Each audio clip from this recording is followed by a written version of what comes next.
My name's Evan, and for most of my adult life I thought affection was the glue that held a relationship together. Not the grand gestures or expensive dates, just the small things. A hand on the back, a smile in the morning, a kiss before work. I believed those things meant something, until I met someone who didn't. When I first met Rachel, she was light. Everything about her felt easy. Her laugh, the way she'd reach across the table to fix my collar, how she said my name like she was tasting it. Back then, affection came naturally. It wasn't something we talked about. It just existed. But things have a way of shifting so slowly that you don't even notice until one day you're standing in the same kitchen with the same person, and everything feels hollow. It started with the little changes. She stopped kissing me goodbye. She'd come home, drop her bag, scroll through her phone, and barely look up. The first few times I brushed it off. People get tired. Life gets heavy. I told myself, don't make it a big deal. But silence has a way of spreading like water under a door. It finds its way into every corner. One night, I tried to wrap my arms around her while she was doing the dishes. She stiffened. Not a word, not a sigh, just froze. I stepped back like I'd touched something burning. She looked over her shoulder and said, "Evan, can you not? I'm just not in the mood." It was the way she said it, not annoyed, not angry, just indifferent. As if affection had become a chore she couldn't check off her list. I spent that night staring at the ceiling, wondering what I'd done wrong. Was I too clingy? Not attractive enough? Had I changed? That's the thing about rejection. It doesn't just hurt. It rewrites your sense of self one unanswered gesture at a time. A few days later, I tried again, softer this time. We were sitting on the couch and I reached for her hand. She pulled away, no words. Just that quiet motion that says don't. That's when I asked her, "Does this not mean anything to you anymore?" She didn't even look at me. "It just doesn't do anything for me," she said, 7 words. And with them, something inside me went still. It wasn't the cruelty of the statement, it was the truth in it. She meant it. There was no anger, no guilt, no apology. Just emptiness. Like she'd already checked out. And I was the only one who hadn't noticed. I wanted to shout, to demand an explanation. But what came out instead was a whisper. "You gave nothing either." She finally turned to look at me, confused, almost offended. But it wasn't an accusation, it was a realization. For months, maybe years, I had been giving affection like a man trying to water dead roots. Hoping that maybe this time it would reach her. Hoping that maybe she'd feel it and something would change. But the truth? You can't fill a void someone's comfortable living in. After that night, things got quieter. We stopped pretending.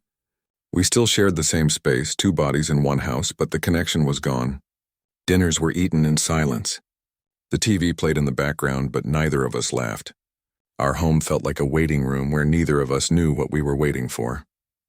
One evening, she came home later than usual. She smelled like someone else's cologne, subtle, faint, but unmistakable. I didn't ask. I didn't accuse. I just looked at her and realized how much I'd already detached. The man who once waited up to make sure she got home safe now just watched her walk past without a word. That night, I went out for a drive. No destination, just distance. I pulled over by the lake where we used to go when things were good. The water was still, reflecting the orange glow of streetlights. I sat there thinking about all the times I'd tried to fix something that wasn't even being held anymore. Love dies quietly. It doesn't explode. It fades. And sometimes the silence after is louder than any argument you could have had. I didn't cry. I didn't even feel angry. Just empty, like affection had become a currency I'd been paying in. But the other person stopped believing it had value. That's when I realized something. Affection only matters when it's received by someone who values warmth. Otherwise, it's just energy lost to cold air. The next morning, Rachel acted like nothing had happened. She brewed her coffee, checked her phone, and asked if I wanted toast. I watched her, not with anger, but with a kind of quiet disbelief.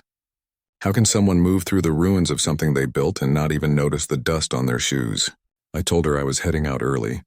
She nodded without looking up. That was our rhythm now, statements, not conversations. Movements, not moments.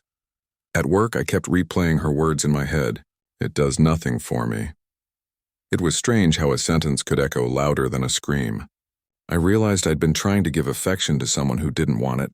because it reminded her of what she'd stopped feeling. My care had become proof of her indifference. That night when I came home, she was sitting on the couch scrolling through her phone. I sat across from her and said, "Rachel, are you happy?" She looked up, half smiling like I'd asked something naive. Happy? I don't know. Comfortable, maybe. Comfortable. The word hit harder than I expected. Comfortable isn't love, it's the absence of risk. It's staying because leaving takes effort. I nodded slowly.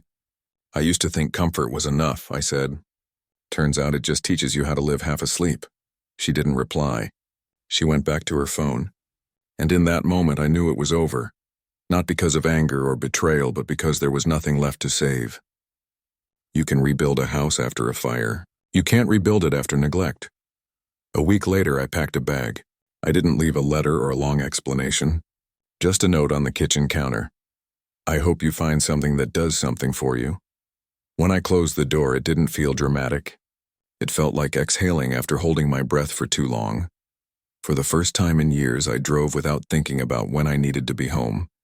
I stopped at a diner on the edge of town, ordered black coffee, and sat by the window. The waitress asked if I was waiting for someone. I smiled and said, "Not anymore." That was the moment I realized I hadn't lost love. I'd lost the version of myself that believed love was proven by how much you could endure. Over the next few weeks, the silence in my apartment felt different. It wasn't heavy. It was peaceful. I started noticing things again. The smell of rain, the hum of the fridge, the small ordinary details that used to blur together. Sometimes healing isn't about filling the space someone left. It's about learning to exist fully in it. One evening I got a text from Rachel. "I've been thinking about us. Maybe we just needed space." I stared at the message for a long time. A few months ago, that would have cracked me open. I would have read it as hope. But now it just felt late. I typed back, "Space doesn't fix what silence already buried." Then I deleted it. I didn't send anything at all. Some things deserve a full stop, not an explanation.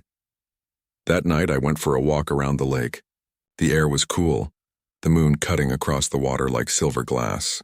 I thought about how much time I'd spent trying to make someone feel something that was never mine to create.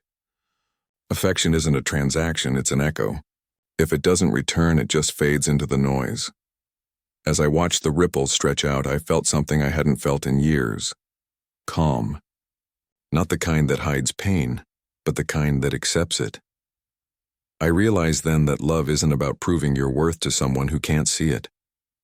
It's about recognizing when your warmth deserves a place that doesn't flinch when it's offered. So when people ask me now what happened between us, I don't say she stopped loving me. I say she stopped noticing love when it was there. And maybe that's the saddest kind of ending. Not hate, not betrayal, just blindness, but endings, I've learned, aren't always tragedies. Sometimes they're just quiet corrections. When affection is rejected, it doesn't mean you weren't enough. It means you were speaking a language the other person never cared to learn.